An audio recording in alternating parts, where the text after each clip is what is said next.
Start playing the mental game of consciousness. The mental game of consciousness will continue to play you because you see, every single thing around us is consciousness. Everything around us is vibrating at the smallest molecular level. Everything is alive. And if you don't start realizing that you have to change your mental consciousness in order to change your external consciousness and way of living, in order to see yourself and be in a different reality, the mental game of life is going to keep playing you. It's going to keep taking you through cycles, taking you through continuous situations that you've been in over and over again. That's what happens when you aren't playing the mental conscious game of life. But when you start playing the mental conscious game of life by actually taking control over your own mental status, you start to see your life change a little bit. Every single thing around us is consciousness, and it is controlled by our consciousness. You see, you have the ability to choose what version of a life that you live in. Because when you make small decisions about your mental status and your mental consciousness, and you decide to be a little bit more aware, a little bit more awake in your existence, you start living in a better version of yourself. And what is a better version of yourself? It means you're making conscious decisions that actually align with what you really want to be doing in life. But you see, it can't be contradicted. You can't, on the mental level, say that you want to be something or do something, and then subconsciously it's not aligned. Maybe subconsciously your inner true God self wants to do something and your mental self doesn't allow you to. So sometimes that's why we can see a lot of push and pull in our lives, because we're not allowing our truest version of ourselves to exist in this reality. That's why we have issues, why we have problems. You have the right to choose the door that you want to enter into your new reality. You have that ability. You have that power. You know how you tap into that power? You start taking a hold of these emotions. You see, emotions make us human. Emotions are the thing that grounds us into the physical world. They are the part of the egoic self, because the emotions developed in the human body. They weren't there when you first came here as a tiny spirit in a tiny body. They weren't there when you first began off here in this physical plane, this physical world. Emotions didn't exist. You see, love always exists because it's not an emotion. It's really a state of being. Emotions are different. They develop off of experience, off of feelings on what happens in the physical world. So what happens over time is that we develop these emotions and they get stuck in our body for a very, very long time, and they make up who we are. They become our identity now, because guess what? When something on the outside, for example, hurts you, when something makes you angry, it is in relation to an emotion. What do? You get sad, you cry. What do? You get angry. You do something in that manner of anger.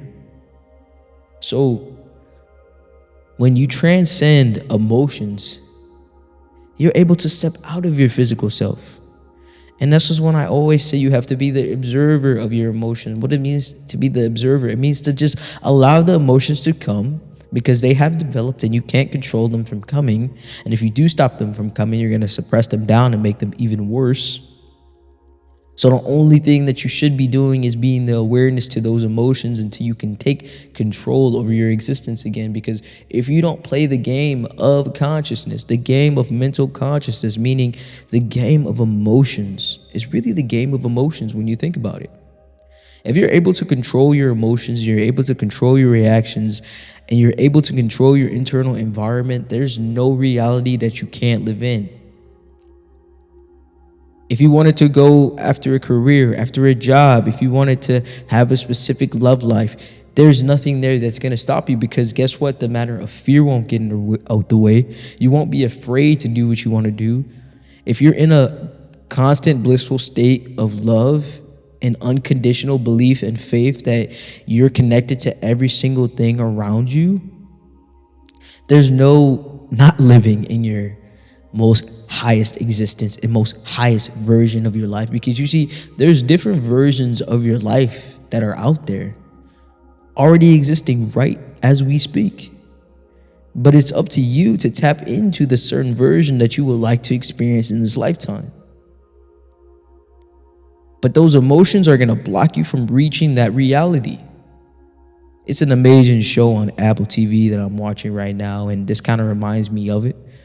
I don't want to give it away, but there was a corridor basically, and through each and every one of those doors, you were able to pick a different reality and version of your life. But your emotional state affects the reality that you would see when you open the door. And that's exactly how you have to think about it. You have to think about your reality right now. Every time you close your eyes and you go to sleep and you lay to rest at night, you have to think about that as your portal. And even when you meditate, anytime you close your eyes and you get rid of the senses, you're opening a new portal. So that's why I always harp on meditation too. But listen, when you close your eyes and you're in that dark existence, you're in that dark matter, right? You're in a portal. So when you meditate and when you rest at night, those are your opportunities to reset and pop into a new reality the next day, the next moment. You have a choice.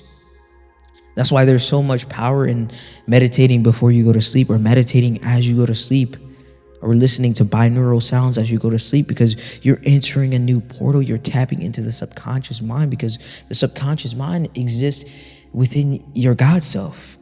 That is where your God self lives, within the subconscious mind. It's hiding itself. It doesn't want to be known to you because the ego has taken over. So the subconscious has no longer been at need. The conscious mind is actually not the conscious mind.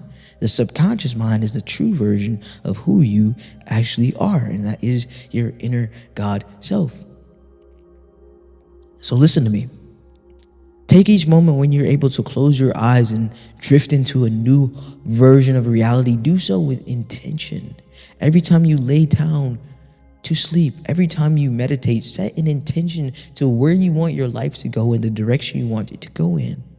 And envision yourself releasing these emotions that you've always held on to, that's kept you in this version of reality. Because guess what? You don't have to keep living this version of your life. This version of your life doesn't have to be your truth. It's just your reality right now, but it's not your truth. Because like I said, your mind and your consciousness, you got to play that game with it. Because if you don't play that game with it, it's going to keep playing you. And how do you play the game? You learn how to not let the emotions be the one that are controlling you. So go forth and work towards regaining your strength towards being the most godly version of yourself. Ashe, amen.